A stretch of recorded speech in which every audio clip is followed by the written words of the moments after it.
What is up, everybody? Welcome to episode 31 of Beyond the Finish Line, a trail running podcast. If you're an elite, a back of the pack, a party pacer like me, I feel like this is your place to lace up, uh, unwind, and settle in. Before we bring my good pal Derek forward, let's get a little housekeeping out of the way real quick. Friends of the pod, your support is invaluable to me and everybody at the Everyday Athlete Podcast Network. So if you could do me and all of us a huge solid, go to Spotify, Apple, wherever you get your pod content, smash that subscribe button. Uh, Give me a 5-star review if you feel so inclined. And if you don't want to give me a 5-star review, don't like about it, we can talk about it. Um, and what's really cool now is you can comment on Spotify. So what I love about that is we can keep this conversation going after the pod drops, and I think that's been a really cool way to kind of keep the conversation rolling and get some feedback and hear from some listeners. That's been one of my favorite things with Spotify lately. So do one or all the above for me. It'd be greatly appreciated. And without further ado, let's bring my great friend Derek forward for this amazing chat. What's up, Joe? What's up? I didn't have my How are you? intro, so that wasn't too bad. So that was on the fly, man. You So got it. cool. Right on, man. So you're my first guest that came back to the show. So man, what's up, Derek? We've done some cool shit since the last time we talked. You got a buckle. I racked up another DNF, but I got to hang back and do my best to support you. Um, Man, what a hell of a way to DNF. If you're going to DNF, do it with a buddy. DNF and watch your buddy come in and get his first buckle. So that was really exciting. And then we did something even crazier a couple weeks ago.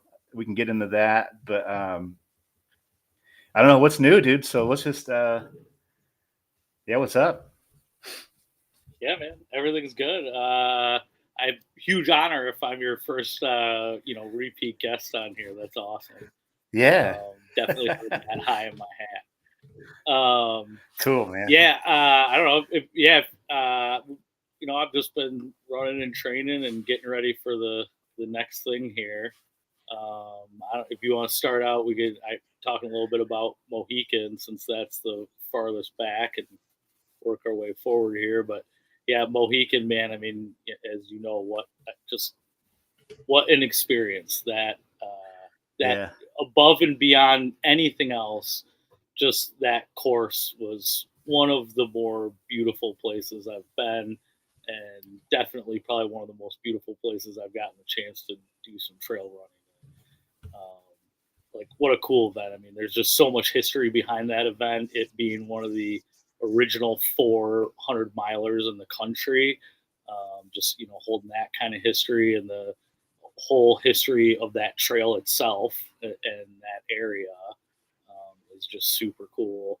Um, yeah, so I mean that was definitely the highlight of that, and getting to meet you in person for the first time, even though I like what happened was when we first met. I remember in the parking lot there, and I was getting out of my truck. I didn't even there was no introduction, or it didn't feel like I was meeting somebody for the first time. It felt like I was getting out to meet somebody that I've known for half my life. And that was a huge honor, getting to run that event, my first 100 mile with you was just amazing. Um, Obviously, I know that race day didn't go the way you planned, and there were some things there that were way out of your control with injury issues that there just wasn't anything you could do about. Um,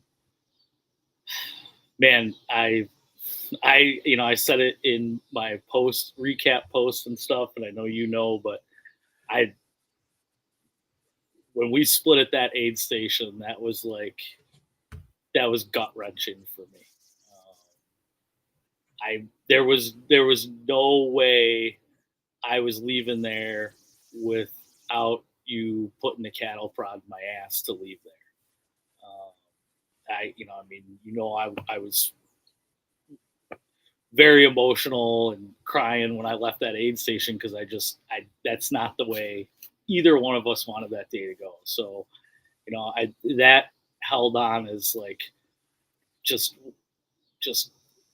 an emotional moment trying to get through that. But you were amazing, and I can't imagine anybody I'd rather have with me there doing that first 100. You were beyond supportive, and telling me, hey, look, if you've got lightning in a bottle today, just go for it.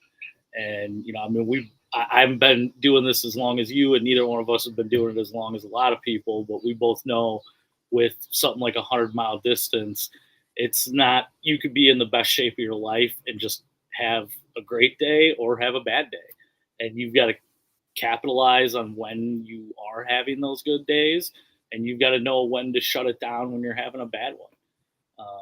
And we obviously went through both of those scenarios that day. But, yeah, I just, having you push me to go do that, I don't know that I would have been able to do that without you there to push me to go do that.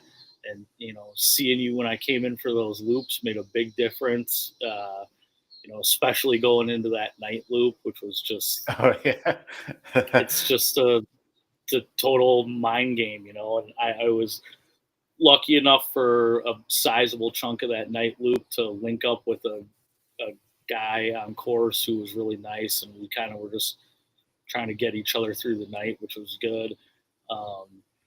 And I still keep in touch with him after that. Oh, cool. And it just, the whole thing was just an amazing experience. Everything about it was phenomenal. And yeah, man, I mean, I couldn't think of a better scenario, place, anything to check that achievement off. Heck yeah, and hitting man. that 100-mile distance is something that I've had, rumbling around in the back of my brain, whether I was actively running and a runner or not, since 2008. So it was a big moment for me, and I'm forever grateful that I got to share that moment with you and that you were there, and just everything was awesome. So. Yeah, man, it was a true honor. Like I said, it's like we know each other our whole lives. It was cool, man. Yeah, man, I mean, watching you cross that finish line was such an honor, man. It was just so cool. I had a lot of fun following the tracker. Man, I remember when I saw you, I felt like I linked up with you at like maybe 1 to 3 a.m. or somewhere. Oh man, I was just like, all right, he's in the suck right now, but he's gonna. You were still moving good. I was like, all right, he's gonna get this thing. So yeah, I mean, and I remember, coming in and out of that night loop, and you telling me, hey, look, just knuckle down, get through this, and when the day breaks, it's going to be kind of like a new burst of energy, and that that really held true. I mean, when that sun comes up, I was just dying, and when that sun came up, you just you feel a little bit reborn, yeah, renewed. And that definitely made all the difference for being able to push on. Yeah, I learned that I've done some 100Ks that had like some pretty weird, like wild start times, and you hit that like 4 a.m. mark. You're just like, it couldn't get any worse than this. There's no way I'm going to feel any better. And then as soon as that, like you hear some birds chirp and the sun comes up, it's just like, wow, like I'm told, like you just feel like a totally different human. So I knew that was coming for you. And I'm glad it did. But yeah, I mean, I run a lot at night around here. Just, I mean, and I'm, sure a lot of people who follow me and stuff know, just with my crazy schedule working for myself and with 4 kids, I end up running a lot in the evenings and at nights. But this was nothing like that. You know what I mean? I mean, when I'm going out to run 10, 11 miles at, 8, 9 o'clock at night here, I haven't already been running for 18 hours. Yeah. So when you're at that point and, everything just kind of is telling you to shut it down, and you got to push through that darkness, it's crazy, but Heck yeah, totally man. worth it. You earned the hell out of you earned the hell out of that buckle too. Man, that belt was cool as shit too, by the way. Yeah, it was a great buckle. Yeah, I know you know. I mean, I recently got it permanently inscribed on the leg there. Heck So. yeah. Ink. Yeah, the first 100-mile buckle, I'm going to take that one with me everywhere, Right on, man. Yeah, like I said, my day didn't get, like you touched on, my day didn't go well. I think I started having pain pretty early, but I didn't want to say anything about it. I think I kept it quiet for a while. I can't remember. I think I eventually spoke up. Well, I put a knee brace on, and I was like, "All right, there's no more ignoring this." And so I basically I had like really bad knee pain from mile 30 to till I dropped at mile 45. It just well, after you went through, I was like, man, like you said, you didn't want to leave me behind, but I was like, if you feel great, you got to go. Like you may not feel this way the next time you line up for one of these. So I actually I tried to run out of that aid station, and I ended up, there was that big ass climb out of that covered bridge, was like Gorge Overlook or whatever. I can't remember what aid station that is. Yeah. And I got halfway up that climb. I was like, nah, man, something doesn't feel right here. So, whatever, I pulled the plug and hung back and supported Derek, and I had a really fun time, like following the tracker. I actually got a little time to, like, that next morning, I was kind of keeping an eye on your tracker. And the bummer is once I iced my knee down and I took like a nice long shower, iced my knee out, propped my legs up for a few hours, got a little rest. I walked 3 miles the next day, like through Loudonville. So yeah, DNF's a bummer, but getting to meet a buddy for the first time was like the coolest thing ever. Like I said, I felt like I'd known you my whole life. But I got to like explore Loudonville a little bit. That was like such a cool town. And like that basically, to me, Loudonville reminded me of like a miniature Gatlinburg. It Like, was the whole area felt kind of like you. I mean, you are on the outskirts of what becomes the Appalachians there, but yeah. It was very similar to being in a lot of Appalachian towns, and just a great area. So yeah, so it was cool. Like that town was laid out like that, and there's like, I mean, you're damn near in mountains. Like, who would have thought that all that's like nestled into like kind of middle of central Ohio. Ohio? Like, so it was kind of cool. And my friend Stephanie, who was going to pace me, she had to back out, but she kept the cabin reservation open for me. So this is like the night. So I've never had accommodations this nice at an ultra before. Usually I'm sleeping in like a shitty tent or in the back of my car. Like Stephanie had I had a room, I had a bed, I had a shower with some people that she knew from the area. It's a local run club. They all like, so it's just me and like all these people from that area. And so I had really cool bunk mates and stuff, and like this really cool cabin. So I felt kind of spoiled anyway. So it's like, at least I didn't DNF and have to like sit in my tent or something. Like I got to like sleep in a bed and take a shower. So yeah, you had the VIP accommodations right there, man. I mean, like, you could throw a rock from your bunk to the start line. That was pretty sweet. I could hear people polar opposites. Yeah, I could hear people crossing the finish line.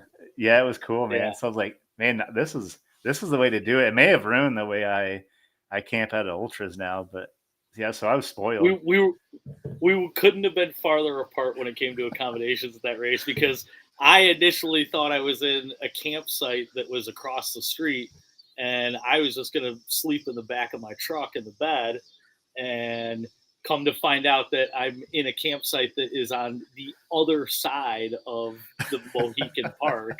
And, when that pre-race meeting had ended there at about 7:30 at night, the skies literally opened up about 15 minutes later. Oh, so yeah. I was driving in the pouring rain through that park, through like, the windy mountain park road. So it took me about 45 minutes to get out to my campsite. And then I was getting everything ready for the next morning.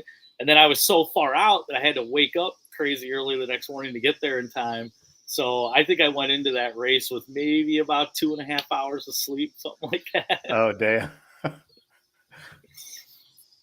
Which Yeah, seems to man. be a running theme for me, because at my 50 miler, our youngest daughter was just not having it the night before my race and kept us up all night. And I ended up going into that race with about 3 hours of sleep. So maybe it's my trend. I don't know. You were trained up for sleep deprivation then. Yeah, it's my whole life with working events and snow removal work and everything else that I've done to pay the bills my entire life has always required me to work through nights. So Man, so I didn't get to see all the, I didn't get to experience what you did, but I got through how'd that go? It was like 27 miles. yeah, that first loop was like 27 something, and then the second one I think was just over like 25, and then the last two were like 23 or something. Yeah. They all kind of got progressively shorter. I think the only thing that was majorly different was on that first loop where we went through that enchanted forest section, which was not even running. I mean, anybody that saw photos or posts from us from that, I mean, we were going up a tiny little waterfall creek bed valley with no marked trail. You were climbing over down trees and crossing the creek and the river, and yeah, that end section where you had to climb up the roots of that giant tree to get up out of that valley. I mean, that it was awesome to see. It was but awesome. Nobody was running through there. Everybody not was just at all trying to get through that section. So. Yeah, I like that. We had that group of people in front of us, and like, are we going the right way? And I remember you were like, "Well, it's the only way humans can go." I think. Like, yeah, what else? we ain't climbing straight up the valley cliff walls. So it's either that way or the way we came, But yeah, at one point we were all looking at each other like, where the hell are we supposed to go? I mean, there was no flags in there, no marking, nothing. Once you got in there, it was just get out. It was awesome. Yeah, I'm so thankful that I read Lester Burris's article about the not so enchanted forest. So it's like, well, I read about this, so at least I kind of know like it's how ridiculous it is. It was pretty cool. Yeah, there's absolutely no running. I think we were doing like a 30-minute mile for the enchanted forest to get through all that. For sure. Yeah, if that. Might have parts of it were probably even slower than that. So. Well, cool, man. So after Mohican, we did something wild. So I turned 43 recently, and me and Derek kind of talked about maybe me coming up your way up to Kettle and doing 43 miles at Kettle. But fortunately, my awards business got busy again, so I had work to do. Well, I can stay local sometimes, and I can still knock out my training runs and keep my machines rolling and like all that stuff. So me and Derek, kind of on a whim, like literally a whim, I think we decided. I think I texted you Friday morning, 11:30 that morning. You texted me, "Hey, you interested in doing this?" And I think we started at 6 o'clock that night. Yeah. So with less than 8 hours notice, we decided to do a 4x4x48, the David Goggins thing. Yeah, that was hard. I think I would rather run 48 miles consecutively, but for anybody that doesn't, so I guess for anybody that doesn't know, it's a ridiculous thing to do, but me and Derek had like a ton of fun. You run 4 miles every 4 hours for 48 hours. So we started at, I think started at 6 or 8 o'clock on Friday night. So we ran at 8 p.m., midnight, 8 a.m. Yeah, your times were an hour off of mine. I forgot. We're in different time zones, and then we had like a midnight run, 4 a.m. run, for 2 days. And yeah, me and Derek decided we might as well take the opportunity to like stream it. So we were like doing like updates, which was really cool. What I thought was cool is people chimed in. Like I didn't Yeah. think anybody would be paying attention. I just got a message like last week. I sent you a screenshot of that. So my buddy TJ did one too. He said, "Hey man, thanks for for like keeping us updated on the 4x4x48. It helped me get through it." So I thought that was kind of cool. Like, Yeah. we're just doing something silly for ourselves, but and we were live streaming each other to kind of keep each other accountable. And like, how cool was it that we could do that? So we were able to start at the same time and like kind of have a little check in. But I thought it was even cooler, like kind of like an unintended like side effect of that. People were actually like commenting and like rooting us on. So I thought that was pretty cool that it turned out that way. So that was pretty rad. And we touched on this back, our last episode of What's in Your Earbuds.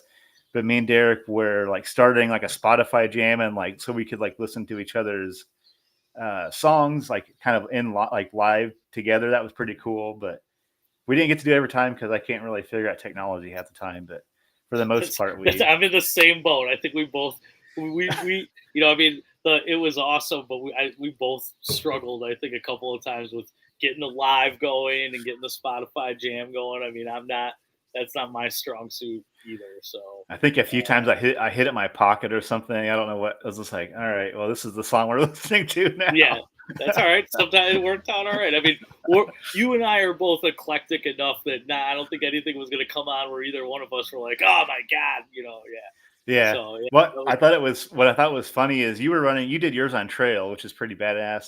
And I had to stay kind of close. So I just, did it straight off my porch on the street. So it's like, I noticed that our music reflected where we were.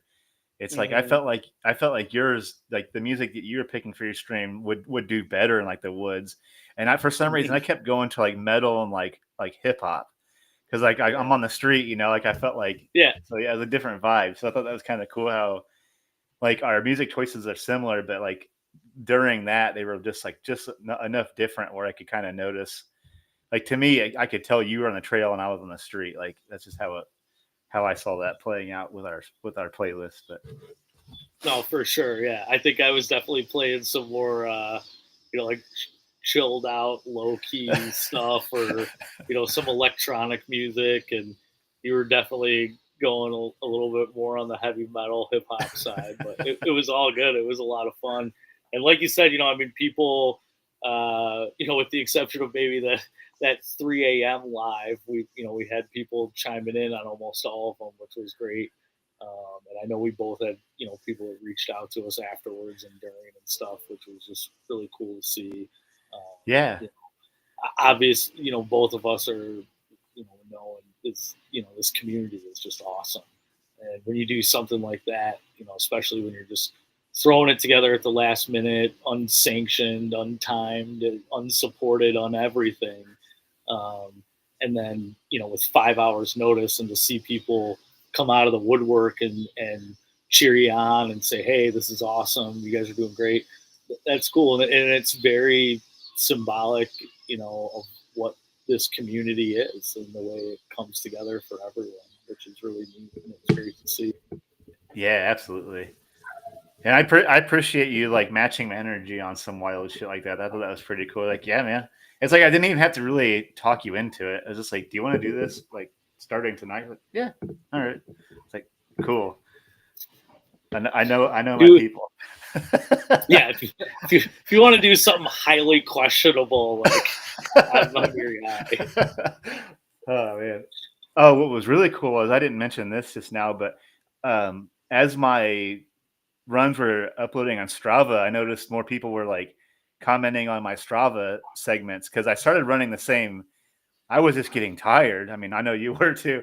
So I just kept running this. I was trying to change up my route, but I got into like autopilot day 2, and just kept running. But you crushed it with that pace. I mean, if we look back on that, like my paces were just all over the place for every loop. And I mean, granted, I was running more varied terrain, Yeah. except with the exception of 2 of the night loops where I just kind of ran around here on sidewalks and streets. Um, but yeah, I mean, you were just dialed. I mean, I was so, I kept telling you, but I was so impressed during that whole thing, the way you just every loop. I mean, your average pace for every single one of those was probably within 15 seconds of each other, Yeah. with the exception of I think the last one where you were like, I'm blowing it out of the water. Yeah. Um, but yeah, man, I mean that was just crazy impressive. The fact that you were able to just be so focused and dialed in and just find that cruise control spot and just stay right in it every time. Super impressive. Yeah, I think I was telling you, like, I developed that training for backyards like a couple years ago, where I can do like a run walk. I used to have like a little pager. It would do like 5 minutes, 2 minutes. So run 5 minutes, walk 2 minutes, and I did that for quite a few backyards. But I had done that. I did that so long. I can do that in my head now almost.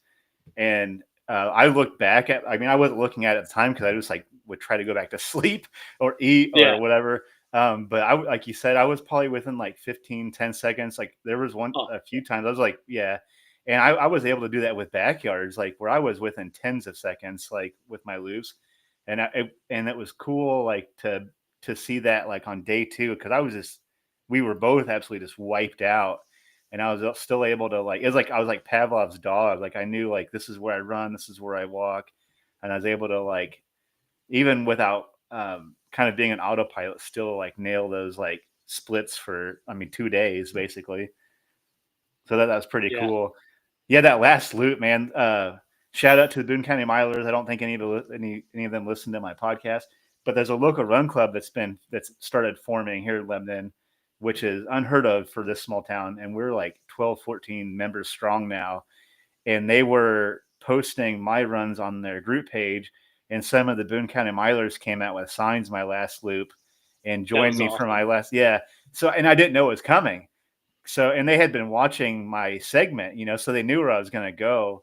So yeah, well, no. They did tell me ahead of time. So I remember I told you, hey, they're going to be coming, but Yeah. I didn't know until right before. And there they were in the park with signs, and they ran the last loop with me. So we just like screamed through that last.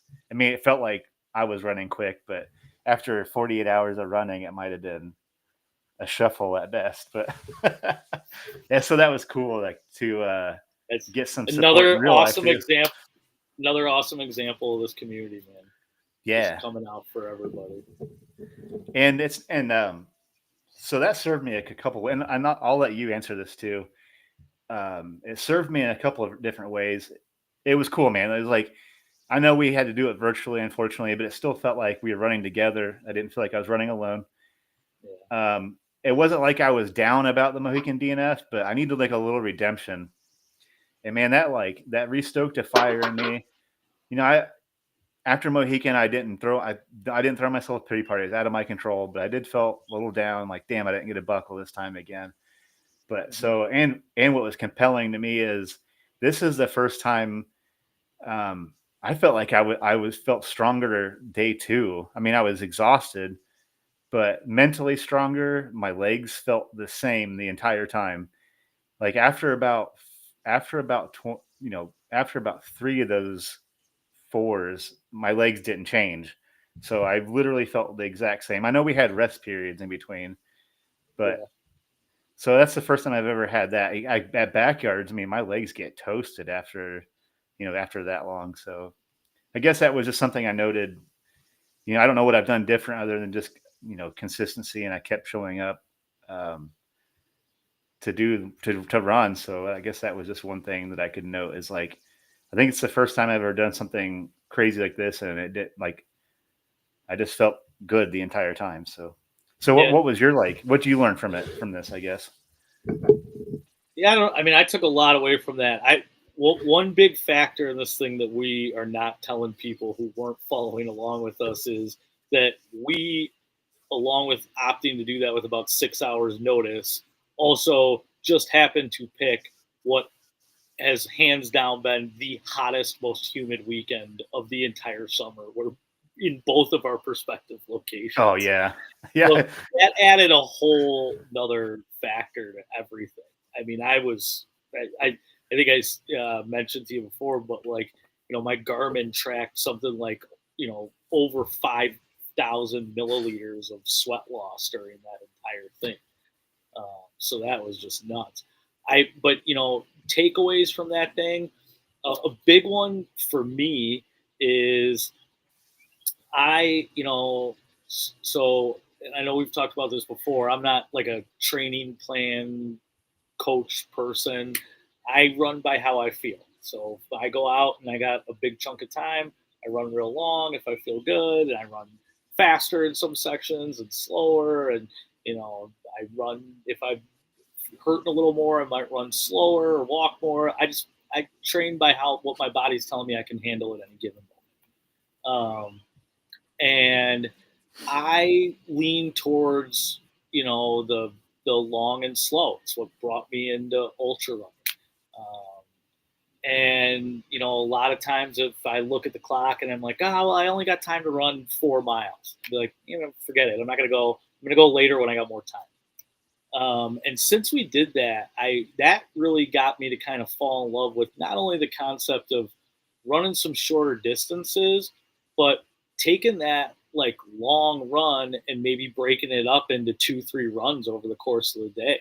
This past Monday, I went out first thing in the morning and ran like 8 miles, and then I went out back again in the evening and ran 11, and it was awesome.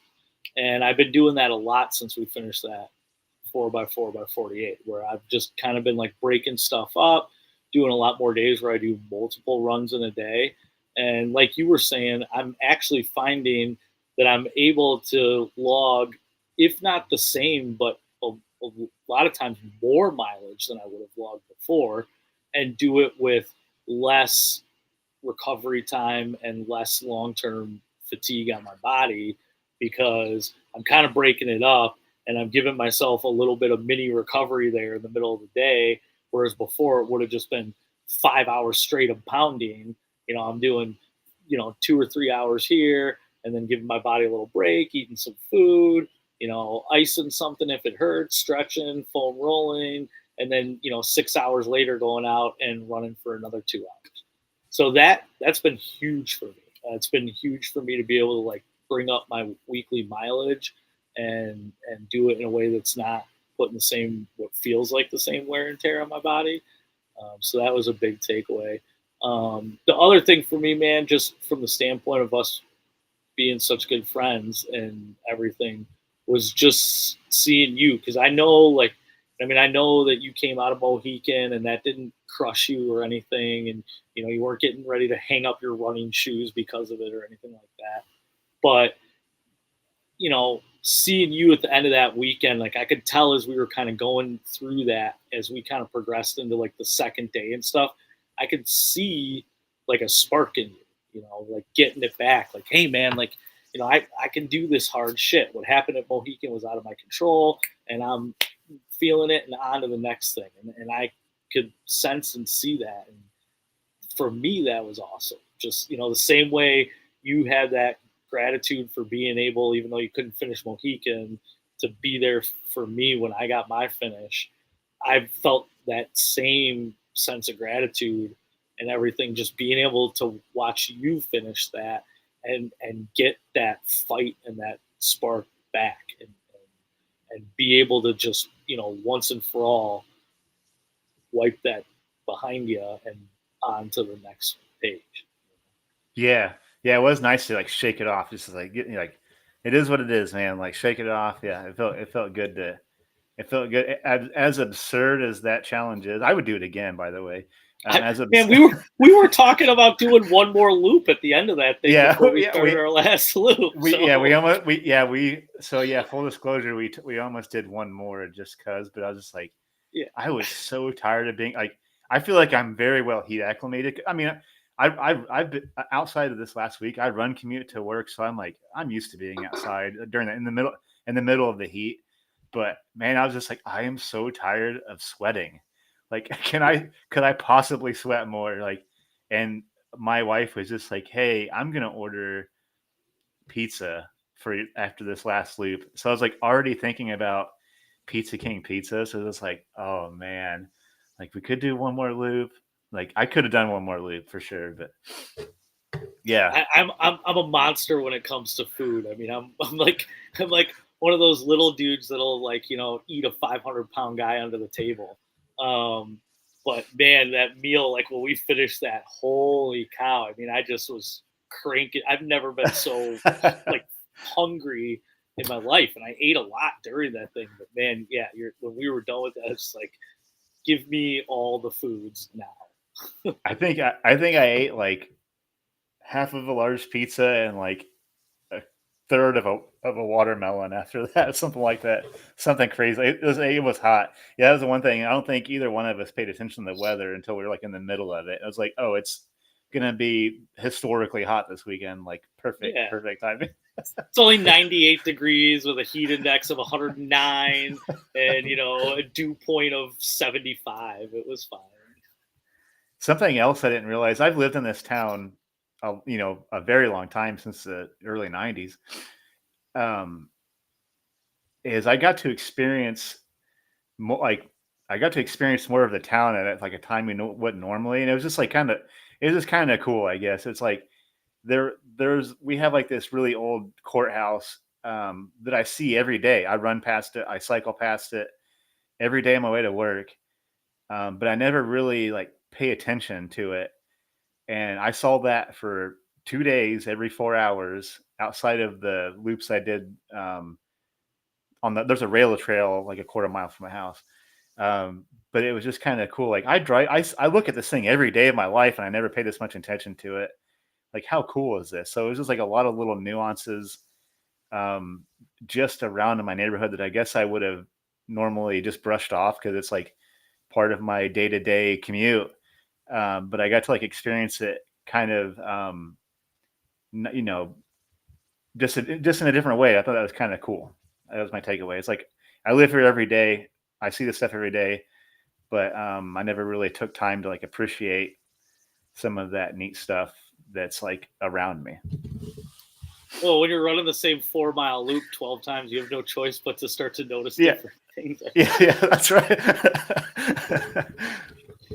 So So yeah, yeah, no, you were cranking out some really cool photos during that whole thing, and I'm sure a lot of it had to do with you just kind of noticing new yeah, stuff every time you were rolling around there. yeah. So were you, man. So that was pretty cool. We were talking about me and Derek went deep on photo composition and all that stuff during some of this, and so that was Something pretty you were cool. vastly more skilled at than me. It was more me asking questions on how to not take photos that suck. Man, so early sobriety and COVID was wild, man. So I'm like, what do you do with your time during a global pandemic and you're getting sober? You might as well dive deep into photography and photo composition, right? So I did what everybody else did that was bored. I bought a camera and learned about photo composition. So yeah, cool. We've got a few ideas kicking up next. We haven't signed up for anything yet, and I keep trying to talk Derek into doing something. I want to outside of this. I have this like weird calling. I want to do something really silly and big. I don't know what it is yet. Um, so I've been like throwing little hints here and there. But me and Derek talked about. I guess I'll just say we haven't signed up for it yet. We haven't hit the registration button, but I need to get a buckle really bad. So I think we talked about maybe signing up for the Hallucination 100. I think that's what me and Derek talked about. I'm in for Maybe, that one.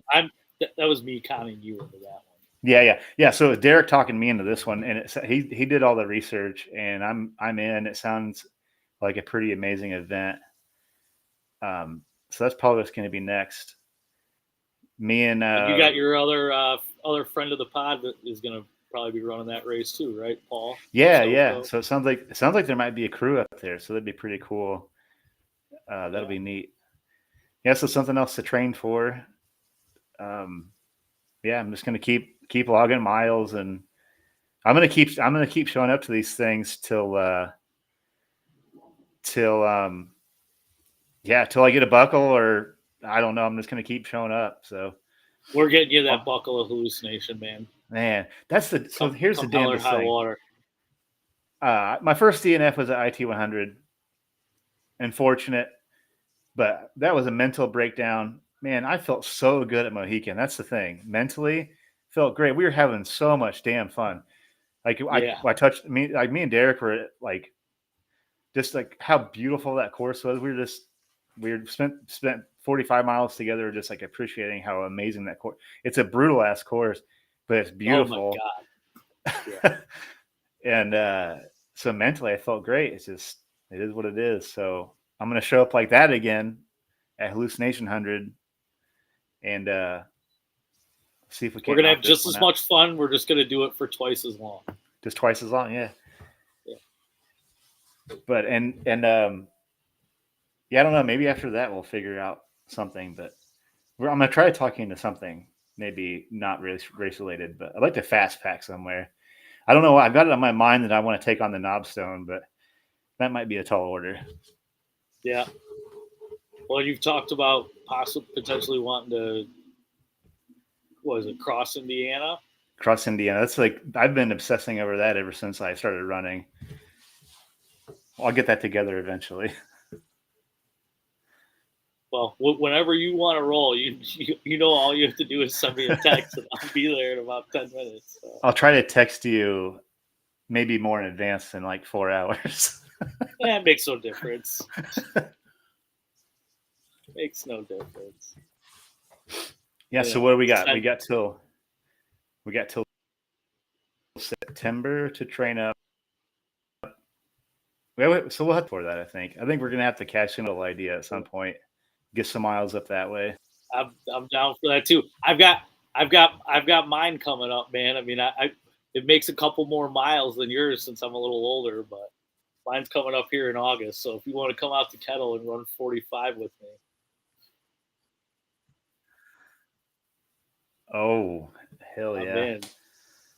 We might have to make that a plan. Oh, man. You could easily get 45 at Kettle. Yeah, I mean, I could come up that way. Maybe we could car camp at the trailhead and. Ooh, heck yeah! So that might have to be a future plan coming up soon. Yeah, I'm in. And then I'll be. Are you going to actually run at your event? But I don't know if you're going to run there, but I'll be at yours. Yeah, so that's coming up after Hallucination 100. So I'm race directing my first race. It's been it's called Hustle in the Heartland 8 Hour, and Derek's coming to help. I've had to lean on him and a bunch of other very supportive local race directors. That's October 11th. It's been something, but there's been a lot of moving pieces for such a simple event, but I think it's coming together. It hasn't been easy, I guess, so far, but I'll be directing, trying to keep the vibes going, keep people moving. I'm really excited that I've had people reach out to me already telling me what their goals are. I've got people that want to run their first half marathon, first marathon distance. Someone wants to run a 50K. So I'm really fired up that anybody would, first of all, choose my event to set a PR. So I can't wait to see that happen. Hopefully people are okay with me hugging them when they cross the finish line with their PR goals, and maybe we can come up with some cool awards. I'm really excited for that day. It's been pretty cool to see all come together. Race directing, something I've been wanting to do. Same thing since I laced up shoes. So it's been kind of cool watching all this come together, kind of last minute. But yeah, we'll make something special to that day. Yeah, looking forward to it, man. And I mean, you know my events background, so I'm no stranger to it. I know race directing is, I think, like I told you once, I used to have a shirt that said event production is like riding a bike that's on fire while somebody's throwing stuff at you. And it's not easy, but it's super rewarding, and watching people cross that finish line you created, there's nothing like it. So I'm really excited for you. I'm excited to be there, take part in it, and be a part in it. It's going to be awesome. It'll make all the work worthwhile. Heck yeah, I did. Yeah, I feel like right now is the bicycle on fire stage of it, but eventually I think it's gonna come together. Yeah. It's not easy. Yeah, after that, I don't know. Yeah, I know it's crazy. I already have other race directing goals like in my mind, but ever since I started this, I can't run like a trail or like a section without thinking like what could be put, like what could happen here. Like, so I think going like it, once the smoke settles from this, I'm already thinking that I want to try. I'd like to try a trail race after this. It's for sure something I'd like to do. So the Hustle in the Heartland is an 8-hour event. It's a 1 mile loop, but in my heart, I really want to do some sort of trail race soon.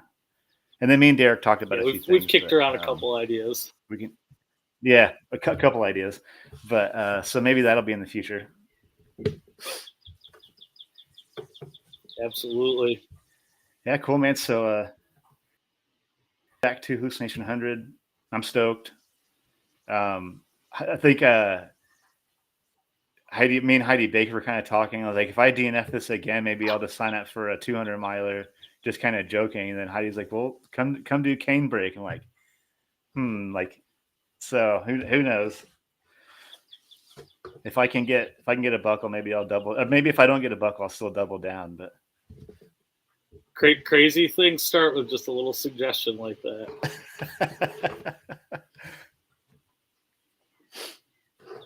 So man, I'd be remiss if we didn't talk about some music. So what are you listening to these days? Oh, I don't know, a little bit of everything. Saw yesterday there. I had Ace of Base on, so yeah, I saw that. Yeah, that's just rad. flashing back a little bit. Yeah, I've been. I don't know. Go ahead. Oh god, I've been stuck on still like a grunge metal phase right now that I can't quite get over. Yeah, I was definitely the other day was pretty much just Ozzy and heavy rotation all day long. But other than that, yeah, I don't know. Like it's told you on Friday. On Fridays I always listen to that my new release and new suggestions on my Spotify playlist, and that's when you always get bombarded every time I'm finding tracks that I enjoy. So. Yeah, I definitely had Osmosis on rotation this week, but yeah, rest in peace to Ozzy Osbourne. Yeah, that was a rough one. So that guy took full advantage of every moment he was here, though. So yeah, that is no kidding. Yeah, I know I'm not a wrestling guy, but I know you are, and Hulk went today. Yeah, I saw that. Wow. Yeah, I got into wrestling during like Jake the Snake days. That was my era. Dusty Rhodes. Yeah. That was the good stuff. Yeah, we're getting up there, Joe. We're getting up there. Absolutely. Yeah, man. So I say we make a plan for we'll have to come up with something for your birthday. Maybe that's what'll be. That'll be our next thing. Man. I'm done. I try to do that. I wanted to do that anyways. So yeah, man, you want to come down and we can get up and go and camp at Kettle or whatever and get in a good long run there. I'm down. Heck yeah, I've never been up that way, so I'm really looking forward to checking that place out. It's a beautiful area. Very, very grateful to have that, close within easy driving distance of me. So, yeah. And I'm excited about this. Just jump back real quick. I am really excited about this hallucination event. The other thing about that Mohican race is that it's part of what they call the Midwest Grand Slam, Ultra Grand Slam, which is the hundreds. And there's 5 races in that, and this hallucination is another race in that series. So I'm definitely excited to see that, check that out, because I think that's something that I somewhere down the line probably want to go after that Grand Slam. So Oh yeah, I wonder who's left in the Slammers. Yeah, a we got lot to of see people, Lily Medina was at Mohican, so that was cool. Oh, mhm, something I didn't even touch on. I got to watch. Um, oh dang it! I got to watch the 32nd person to run their. Um, so yeah, wow, that was insane. Yeah, that was cool. So that was like just right before you came in. So only 32 people in the world have ran 100 milers, and I got to watch one of those people. I, for the life of me, that's can't remember his name. unbelievable. I got to talk to him for a few minutes. It's like, man, I have to get in and chat with this person, because like 100 of these, like I could not even imagine that. So that was super cool to witness. And yeah, so he's officially in Davy Crockett's history book. So that'd be kind of cool. That I'm assuming that they'll do a podcast on that too. Davy Crockett always has those people on his show. So it'd be cool to tune into that and hear more about this guy that did that. So that's pretty wild. Yeah, I this couldn't imagine weekend 100 of is. this. Oh my God! And there was a couple people there with the 2,000 mile buckles for Mohican, I think which that was was his crazy. 20. That was his 20th Mohican, is what they Yeah, said. So wow, he got a 2,000 mile buckle and his 100 mile at that race. wow, wow. And like you've mentioned, that was not an easy course. I mean, I only got to experience 45 miles of it, but good God, I don't think I've been on a harder course. It was like sneaky I mean, it was tough, Yeah, just all it's around tough, just nonstop rolling hills. Beautiful been, mhm. place, but big nasty rocks everywhere. I couldn't imagine doing that many times. Yeah, yeah, it was crazy. Yeah, so cool. Yeah, we get to Yeah, go to another one of the other slammers, so that'd be really cool to be a part of that. yeah. The third one is this weekend is Burning River. That's the Burning River. third of the five in the series. So there's still Hallucination, and then I think what is it? Is IT the fifth one? IT 100 is October 11th, so that's one Yeah, too, yeah, and that's a cool course too. yeah. I made it to 60 mile 67 of IT 100 last year, but yeah. So hallucination, that's part of Run Woodstock. So they have other races there, so they're like hippie themed, and so that'd be kind Yeah. of cool. I heard the aid stations are like hippie themed. I heard the aid stations are really cool. So I'm looking forward to that. I've never Yeah, the ran. whole. Yeah, I was just say, yeah, the whole thing looks like a great vibe. They have like micro buses parked there, and everybody camps out. They did like for people not running. It said they do like yoga classes, and they're gonna have bonfires, and so it definitely seems like the whole thing is a really cool community vibe to it, which I'm excited for. yeah, I'm stoked. Yeah, I've never ran in that part of the country. It'd be kind of cool to check this whole thing out. September, it's in Michigan. Weather probably won't be too Mhm. bad either. So No, it that'll be shouldn't be nice. terrible. Yeah. Cool. Well, right on, man. Yeah, thanks for coming on. Yeah, Absolutely. I look Thanks for forward to having more. me. I look forward to more adventures with you, dude.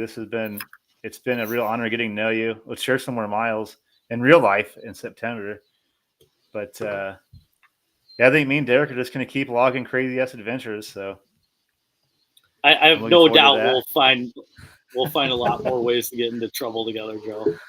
Yeah, yeah. Maybe after this, I'll talk Derek into coming down this way, and maybe we can hop on some sketchy shit in southern Indiana and see if we can get into that down here sometime. And who knows? Yeah, I want to come log some miles at that Jackson County trail there. Dude. Oh man. Yeah, I don't know if I'm gonna get to run it this year, but I'm definitely gonna be there. So, and they allow Pacers this year too, dude. Yeah, if you could come down for Jackson, oh man, what? It's one of my favorite places. Jackson County is one of my favorite places, hands down. Really, incredibly hard climbs, but at the top of each of those climbs is one of the most gorgeous views you ever see. And the downhills match it. The downhills are terrible, but nice and runnable. Great support, great race directing company. Josh just knocks that thing out of the park. I know he'll get it to be a Western States qualifier. There's been some like elites that show up to this thing the past few years, so it's been really cool being a part of it. It's been really cool getting to see the elites pass me, even if it's in that capacity. Seeing like Shea Aquilano ran it last year. She's like part of. I got to watch her, and then she found out she got drawn for Western States. She finished like top 20 this year at Western States. Ran Jackson County last year. Dude. Good God, how fast is he? Man, that guy passed me. That guy passed me a couple times at Mohican. You know, when I was on like loop 2 and he was probably on loop 3 or 4. But I mean, he passed me like he was standing, like I was standing still. I mean, just on an uphill, like he was going downhill. Holy cow, is that dude fast? And he's just so nice. Like he passed me, like, "How are you feeling? How are you doing?" Just like I'm just like he's out for a Sunday he passed jog. me one time. He's like, "You're doing awesome, man. Like, keep going. You're doing great. Yeah, brother, keep going." I'm just like see ya. Like, God. What did he run the Mohican in, like 16 hours? Yeah. Well, I think it was either right at or just under 17 hours. Okay. Either way, for that course, which is crazy because, I mean, there was no section of that course where for more than 50 to 100 yards was the ground flat. I mean, every single part of that course, you were either going uphill or downhill. There was no just cruising. Yeah. It was incredible watching him. If you're going to get passed by somebody, it's really cool watching someone at that level pass you and being that like cool and like not like, yeah. He passed me. Yeah, and I think just cool as a cucumber. And I think he's won that Grand Slam either 2 years ago or last year. He was top at the Midwest Grand Slam. Just absolutely crushing it. He's one of the coolest follows on Strava. Oh man, he's logging some like 100-something mile weeks too. It's wild. I'm gonna have to have him on someday. I've been trying to get him on, but he runs like, like 100 milers like almost every weekend, it seems like. But I'll get him on someday too. We can pick his brain for a little bit. Yeah, for sure. So yeah, such a cool experience. I look forward to more with you, dude. We'll get into something. Absolutely. Hallucination. Maybe something soon. Well, man, thanks for coming on again. It was cool catching up with you outside of text and Instagram. I guess we'll have to have you back on again after September, after we do something else. But I mean, I'm from Chicago, so it's in my nature to three-peat, Joe. Right? Yeah, right on. And I'll be up that way soon to link up with Jason and the rest of the Run Tribe Light community up that way. So maybe. Yeah, I can't wait. I'm hoping to be there, meet up with Jason too when he's in Chicago. I'd really love to get a chance to meet up and run some miles. So yeah, it'd be awesome. Cool. Well, right on, man. Yeah, thanks again. Thanks for everybody that listened. It was cool just to kind of unpack some stuff with my buddy Derek. We'll have some more adventures. We'll keep you all updated. It's been kind of cool having, like a suffer buddy, something that would just on a whim will sign up and do these crazy things with me. So, thank you all for listening. Like I said, like, share, subscribe, rate, review, whatever you want to do with the pod. It really helps us. I appreciate you all for the time, and I will see you next time beyond the fence.